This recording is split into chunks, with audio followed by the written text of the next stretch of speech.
Hello, probers!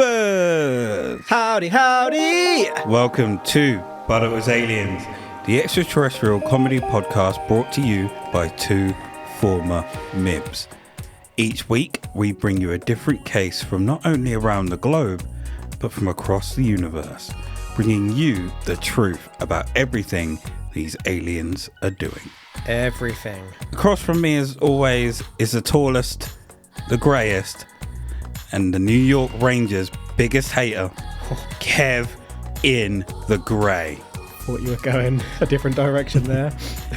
Now, over the last few weeks, you have heard some new voices on the podcast, Steph and John.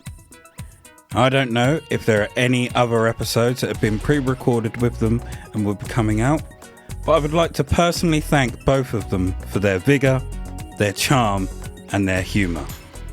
But Daddy's home.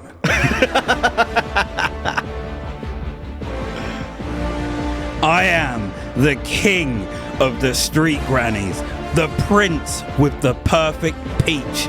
I am the people's host, Granny Moonwalker. Oh, Jesus Christ.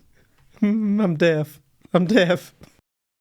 Today, we're heading to South Texas. the people's host. I'm a man of the people. To probe the case of Cat Williams. I'd just like to also add that John doesn't have any charm. The charmless one. Vigour, also questionable. It's 1984. It's 1984. Or 85. Cat was 8 or 9 at the time and living with both parents and her siblings. She had a younger brother and an older sister. At the time in question, Cat wasn't very well. She remembers laying on the sofa and her mother coming over and asking her if she wants to go to the hospital. But Cat couldn't answer. Cat's breathing was so laboured that she couldn't talk. The next time she opens her eyes, she was laying in the hospital. Bright white lights above her were so vivid.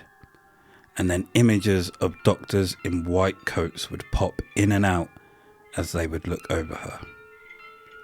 Were they green? Now this sounds very familiar to some other cases we've researched in the past, in which doctors were really aliens, and these people were being slabbed. But on this occasion, Cat was unfortunately diagnosed with pneumonia. Oh, shit. And Cat would go on to stay in hospital for 2 weeks before she was cleared to go home. So, how did she get unwell? How did she get pneumonia? Yeah. Probably the same way most people get pneumonia. Which is? I don't know. Had she been ill, had she been unwell in some way, shape or form that had led to the illness? Possibly. I'd say from what... So it seems like it starts off as a cold or a cough or something and then just progressively gets worse and then boom, you've got pneumonia. So what I'm picking at is she hadn't had like a period of lost time 2 days earlier or something. No. Okay, so she was unwell, went to hospital, was home in 2 weeks, all good. Mm-hmm. Nothing much to unpick there so far? Nope. All right, I'm in. A few days later... I'm out! No, I'm in. Once she was home, some strange things would start to happen. Right. For example, Cat had gone to bed. She was using a bunch of pillows to help her breathing. She would lay on her back so that the pillows would help open up her chest, therefore helping her breathe as she sleeps. But sometime later, she woke up. She was laying on her front. And it was dark. Unfucking believable, Kevin. So unbelievable. Back to front in bed. Oh! But wait, there's more. Thank God.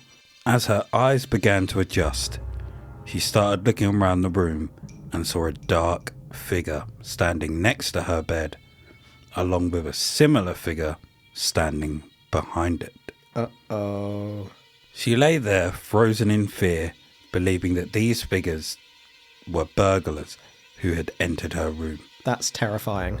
The next part is going to sound a bit dark, so I do apologise. Kat decided that closing her eyes and pretending to be asleep would be her best course of action, hoping that they would just leave after they've stolen what they want. But then one of them would sit on her bed. Terrified, she lay there as she describes what felt like a ballpoint pen making its way down her back, starting from the top and moving over to the left. The pressure would become unbearable, but Kat wouldn't scream. And then it was morning. Oh. She opened her eyes and the sunshine was beaming into her room. She jumped up, ran to her mother to tell her what had happened and wanted her to check her room. Her mother assured her that the windows and doors had been locked and that no one was in her room and that it must have just been a dream. She then tells Kat that the medication she is on for her pneumonia has the potential to cause hallucinations. Ooh. But Kat doesn't believe this at all. To her, all of this was real. Her mother told her that if it happens again, she should look them straight in the face and tell them to go away. That same night, Kat was visited yet again. Uh-oh. This time, it wasn't a dark shadow, but a little green being, and that little green being was standing next to her bed, staring into her eyes. She remembered what her mother had told her that morning and mustered all her strength to shout, "Go away!" And to her surprise, the little green being disappeared. A little bit to unpick there. Could have been medication and hallucinations. That's not beyond the realms of possibility. Also, she's had pneumonia. She could be a bit delirious on top of that. Mm-hmm. So that's the health perspective done and dusted. The dark entities in the bedroom. It was dark. Could they have been green? It was dark. It's possible. Precisely. They could have been blue. But this could be the same entity or the same species, perhaps a member of the same crew. She was laying down in bed. Her perception of size may have been slightly off. Could have looked bigger than it was just because she described this green one as smaller. Mm-hmm. Could have been the same. We have no evidence that would confirm they're not the same. Maybe the green being disappeared because it didn't like noise. Or confrontation. Maybe where it comes from, it's very, very quiet. Maybe where it comes from, it's very, very quiet. So their hearing processes, whatever they may be, whether they've got ears or similar, are tuned up much higher than ours. Therefore, it's rather unpleasant for them to be shouted at. Mm. What's going on with this finger on the back? That's disgusting. Wasn't like massage. It was deep, deep, painful pressure. Pressure, yeah. Was that like the creature trying to wake the girl up, or were they doing some sort of operation? Because then it was morning, so she's blacked out, hasn't she? Possibly, yeah. Blacked out due to the pain. And she was about 10. 8 or 9. Yeah, roughly 10. 15. Okay, I don't think I've got anything else to add at this point. I need to hear more. Okay. What are you giggling for? Kat Williams in the research notes pointing at me. Her or Kat Williams? Kat Williams. Been pimping since been pimping, son. Now, it wasn't until a little after her 40th birthday. Every day I'm hustling. Kat was watching a television documentary about demons when an image of a green being appeared on the screen. This being on the screen, according to Kat, was exactly the same green being that was in her room. Ooh, shit.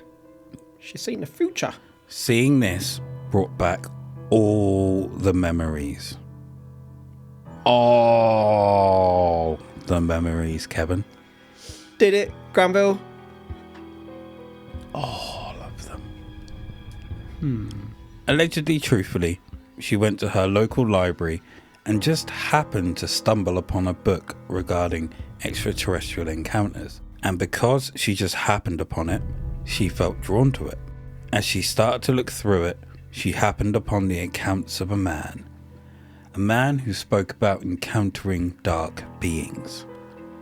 The more she read, the more her memories would come back. It's like a switch was flicked. And another random happenstance is that her mother was coming to visit her this same day. So with all of the stars lining up, Kat decided to ask her mother about what happened way back when. Oh, she was 40. Sorry, I glazed over that thing. I was thinking, didn't she live with her mum? Why was her mum visiting her? Did she move out at 10? What sort of independence did this girl have? At 11.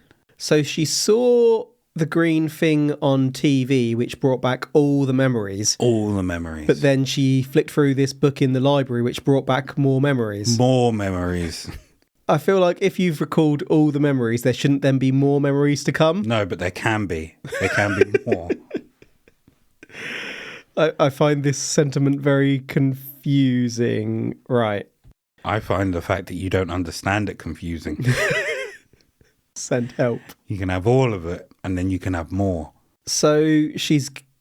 When she was little, did she actually see the green being, or was she flashing forward to the future where she would see a green being and that would twig her memory as to the past and the dark entities? What? I find it confusing that you don't understand this. I found it confusing. So did past her time slip forward and then yes, she's the green. So past her time slipped forward, saw what she saw, and then past her was like, what the fuck did I just see? Did that just happen to me? Yes, basically. And it wasn't until she's old that she realised that that was the trigger memory for her. And I guess my suggestion is that the entities put that situation on her, So made that happen to not let her remember until she was ready to deal with it. Clutching slightly, but feels kind of par for par with this case so far. holding on with an iron grip. I don't know about clutching.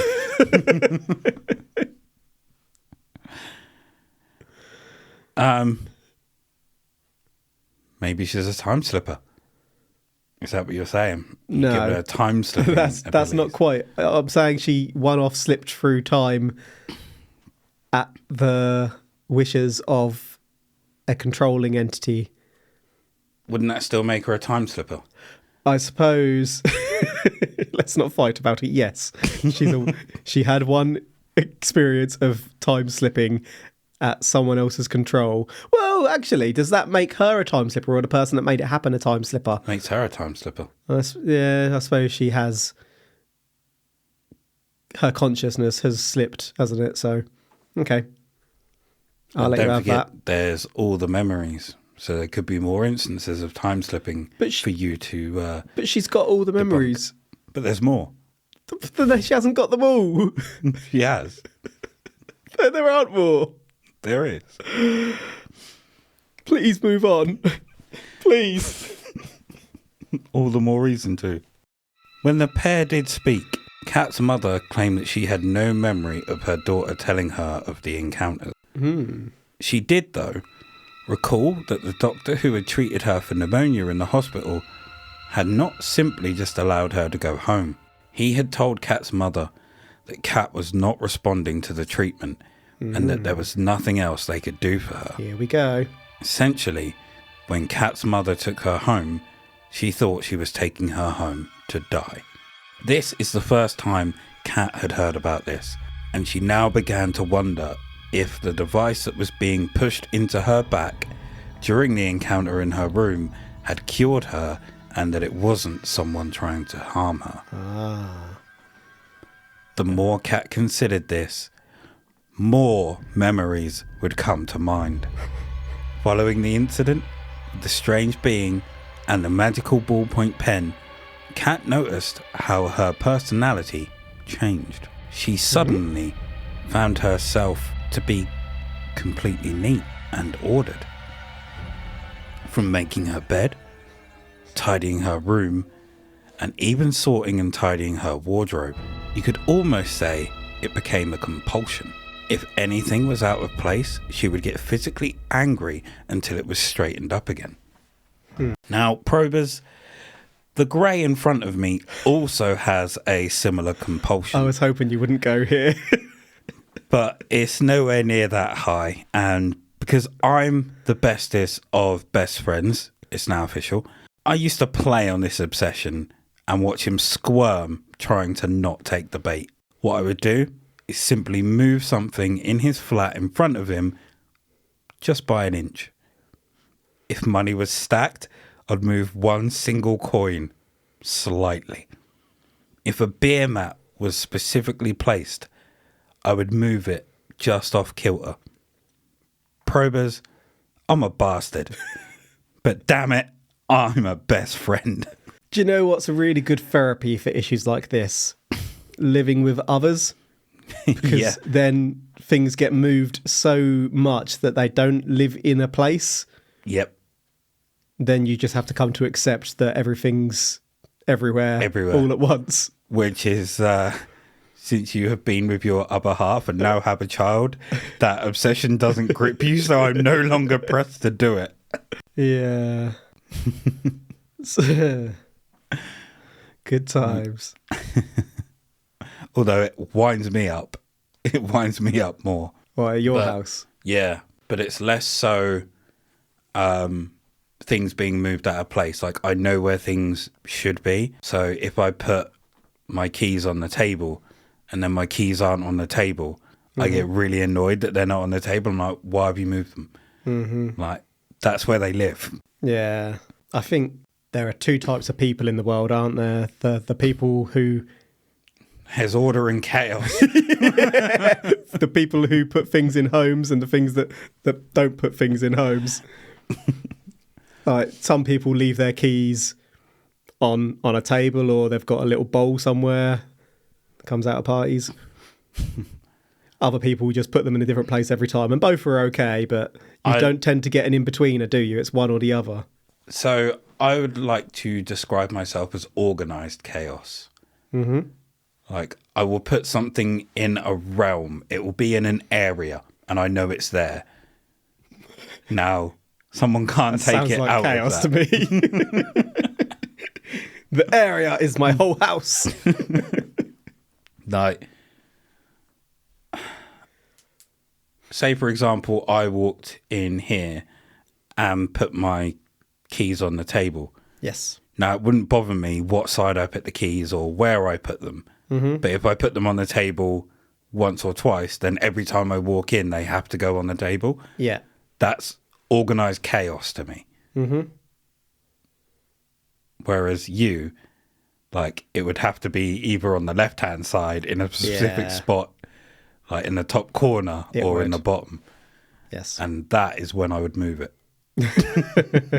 You are quite right. If I put something in a place, it has to go in the exact same place, the exact same position every time. Now, people that can just put anything anywhere, they are psychos. They live with a type of freedom that I can only imagine. Right, I think we should just get back to this probe now. So she was potentially healed by these dark entities who were rubbing something on her. It's been described as a device now. If you're looking at it from it healing her, then yes, it's a device. Well, who's to say they didn't have a very special finger, is what I was going to say. ET-like finger. Exactly what I was about to say. ET finger. Yeah. She dreamt of ET.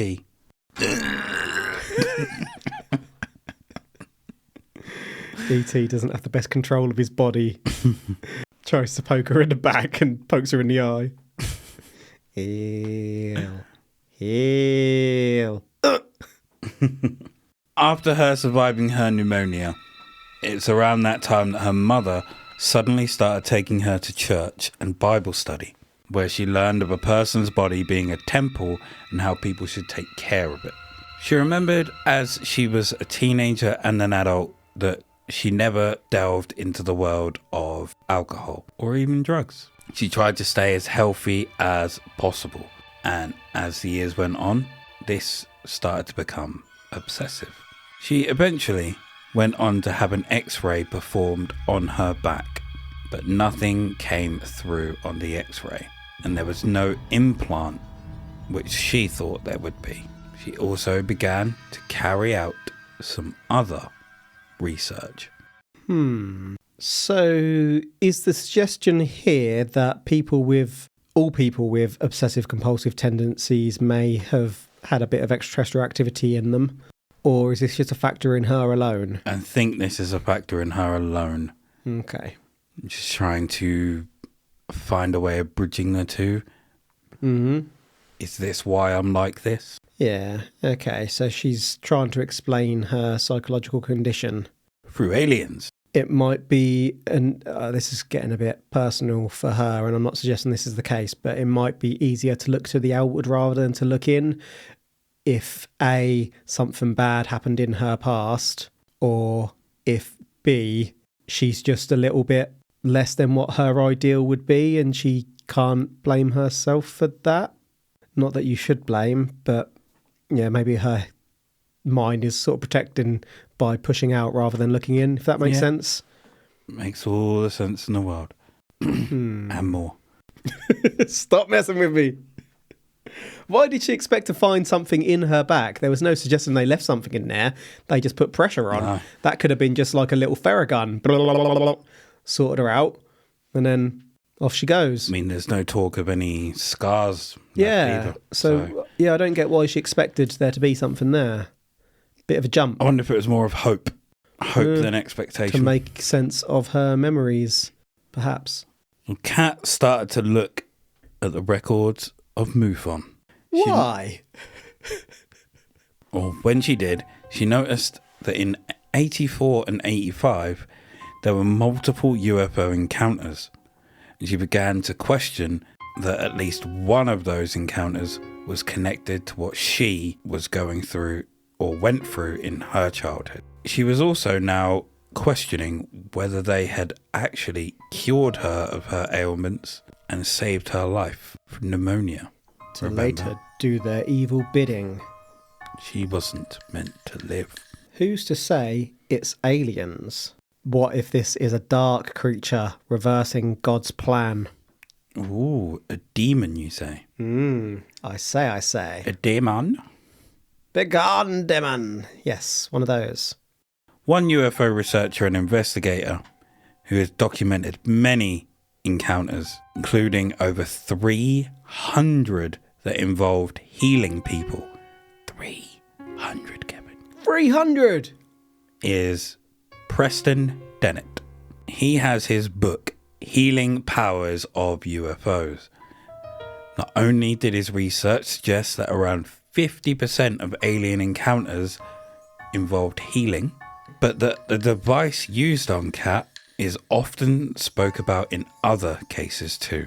And Dennett believes that maybe this device uses electromagnetic energy and some light therapy. It's a Theragun. Well, a Therapen.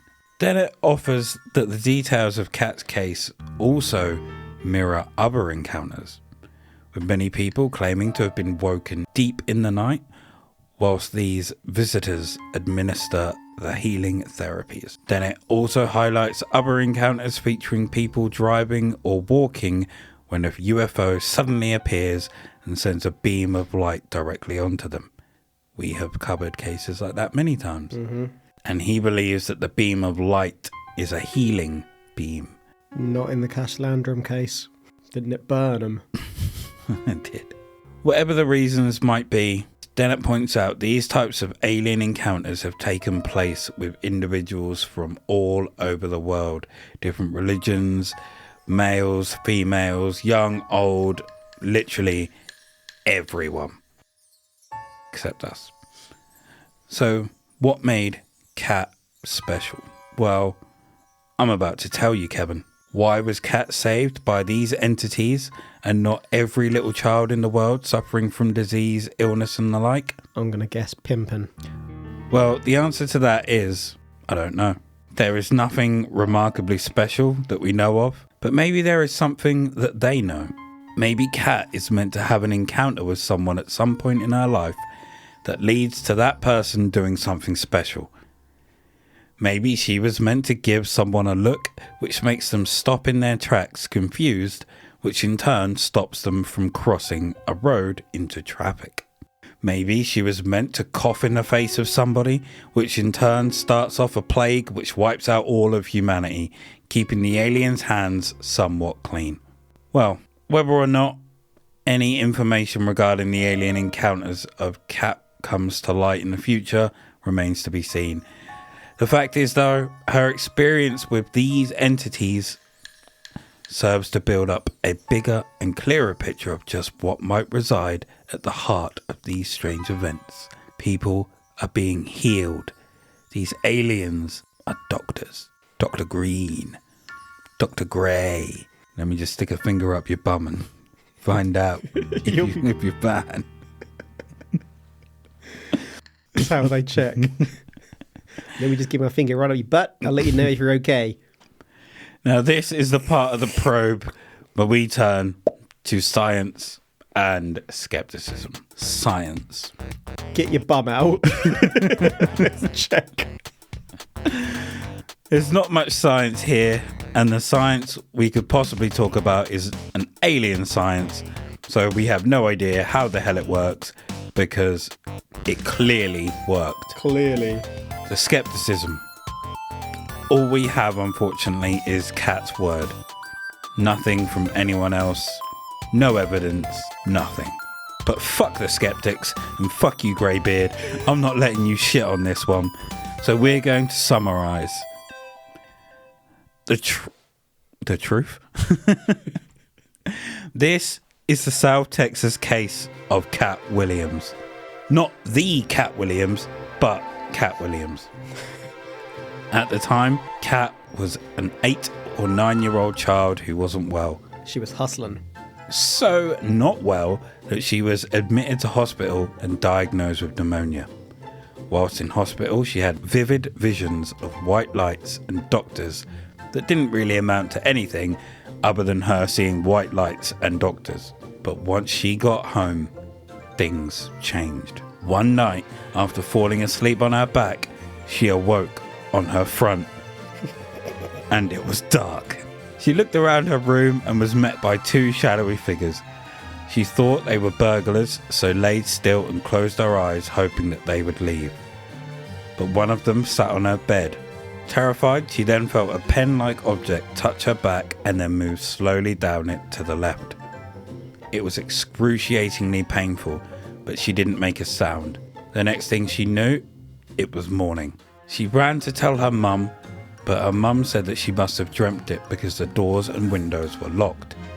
She then told her that the drugs she was on may cause hallucinations, but Kat didn't believe this nonsense and was adamant that it was real. So her mother told her to tell them to go away next time if it happens again. Lo and behold, it happened again. That very night. This time, Kat was greeted by a little green alien staring at her as she awoke. She told it to go away, and it did. We time slip to around Kat's 40th, and whilst watching a documentary on demons, a little green alien was shown. A green alien similar to the one she saw. This prompted all the memories to come flooding back. Memories we don't hear about. Kat then happens upon a book that she wasn't looking for in the local library, and upon reading this, more memories come flooding back. Memories we don't hear about. That very same day, That's a good point. Kat's mother just happens to be visiting her. She asks her mother about the significant event, and her mother doesn't remember it, but does go on to tell her that allegedly truthfully, she wasn't responding to the medication at the hospital, so the doctors allowed her to take Kat home, and her mother thought she was going to die at home. We hear about healing aliens from Dennett and ponder as to why they saved Kat. Oh yeah, and Kat allegedly truthfully became a neat freak after being healed to the point of OCD. Nothing more is mentioned because I believe we have all the definitive proof we need to go ahead and say that this is aliens, but that would be jumping the shark a bit. So I'm going to let Greybeard chime in with his thoughts before the inevitable conclusion. So she told us she has all these memories, but didn't tell us any of the memories. Correct. Hypothesis 1. So all the memories, more memories, we had no memories. Exactly that. Hypothesis 1, the medication made her genuinely hallucinate. Hypothesis 2, she is absolutely bullshitting. Hypothesis 3. Aliens. See hypothesis 1 and 2. Where did this one come from? What was the source? So it's come from her and her only, but who did she speak to? Was it like in a UFO encounter book? Was it in a newspaper article? UFO site. Do we know that she existed? We do not. Hypothesis 3, it was made up by someone else. I suppose it's hard to know if someone actually does exist unless we see them specifically talking about it. Like, this could have been taken from a newspaper, taken from something else, and then it's just been told over and over, similar like we're doing it now. Yeah. I think with legitimate encounters, and not to say legitimate as in they actually happened, but when there's a real person telling their story, you tend to have a bit more detail on they spoke to this UFO researcher or this journalist. Then it goes into a newspaper article, there's pictures of the person and whatnot. This one doesn't seem to have any of this. So, I mean, I'm putting to one side that it's clearly bullshit either way. I mean, it's not, but continue. I don't know that she existed at all because there's none of that part of the story. There's no real details, nothing we can check to see that she existed. No photos, no she spoke to this person, to that person. There's not a lot of details, so it strikes me as one that's probably someone's made it up on a UFO website or she's got newsletter family. or, we know no names of family. Yeah, that kind of thing. So I'm going bullshit through the lens of she never existed at all and someone else has made this up and submitted it somewhere, or maybe made up a few amongst some real ones to pad out like top 10 UFO abduction healing stories list or something like that. Okay. That's where I'm at. So I'm not saying that it was aliens. I do believe she's real. I've got a photo of her in my wallet. But I also think this is complete bullshit. I think she went into a library, found a book and decided to see if she could spin a yarn. At no point do I believe that a mother is asking a 9-year-old if they want to go to hospital. If your kid is that ill, you are taking your child to the hospital. You're not going to ask them. Good catch. I don't think at any point a mother doesn't leave their child in the capable hands of doctors or does everything in their power to get help for their child. Like, just gave up and was like, okay, I'll take her home and she can die at home. Like, I don't believe that in the slightest. And we hear nothing from, like, at no point in this do we hear of anything from the other siblings or the dad. Like, what was the dad's take on this happening? Like, what were the siblings doing at this time? I think if you've got, I highly doubt that all 3 children had their own bedrooms at this point. So she possibly shared a room with her younger sister, unless her younger sister was like a baby at that time and was in the parents' room and she wasn't sharing a room at that point. Who knows? But none of it makes sense from a logical human standpoint. Like, there's no evidence. And when we get crumbs of there being more memories, we hear nothing of them at all. So, no, I don't believe that this is aliens. I believe this is bullshit. No. Oh, no, I woke up in a different position than what I fell asleep in. Like, happens to most people. How is that significant? Yeah. So before... If you ever... Sorry, go on. It's also possible that what she saw and what she felt... So when she woke up and it was dark and she saw 2 shadowy figures. What if her parents just walked in the room to check on her, considering she was suffering from pneumonia and almost dying? Mm-hmm. And what she felt on her back was possibly just one of her parents just putting their hand on her back, just checking to see if they feel breathing or anything like that. Mm-hmm. And then it's all just, as she's got older, that memory has been warped. Also, what mother tells their kid that they could have hallucinations? The sort of mother who knows that their kid has been visited by an entity and is trying to cover it up to not send them crazy. Kev's back in. He's back in. Yeah. No. Nope. Thank you for joining us for this week's probe. You can find us everywhere at But It Was Aliens. That's Instagram, Facebook, Twitter. And with Facebook, we're... God damn it. Should have seen it coming. We have a secret group known as Extraterrestrial Towers, where you can find memes and other shit. And over at Patreon, / But It Was Aliens, you can gain access to Side Probes, the paranormal spin-off of But It Was Aliens. Here we look outside the extraterrestrial and everywhere else in the world, covering pirates, ghosts, princes that love to peg, dogs, and Kev's favourite, Rasputin's dick. Dick. Now for something new. At But It Was Aliens, we do not do adverts, but I'd be remiss to advertise my own business. During the day, when I'm not actively researching aliens, I'm a personal trainer and have now decided to take my business online. If you're interested in being trained by the king of the street grannies and the prince with the perfect peach, you can head on over to GW Personal Training at mypthub.net /my-site. You'll also be able to find this link in the description.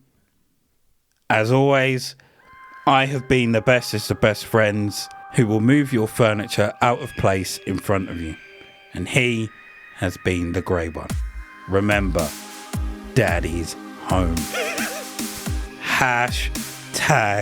#probe.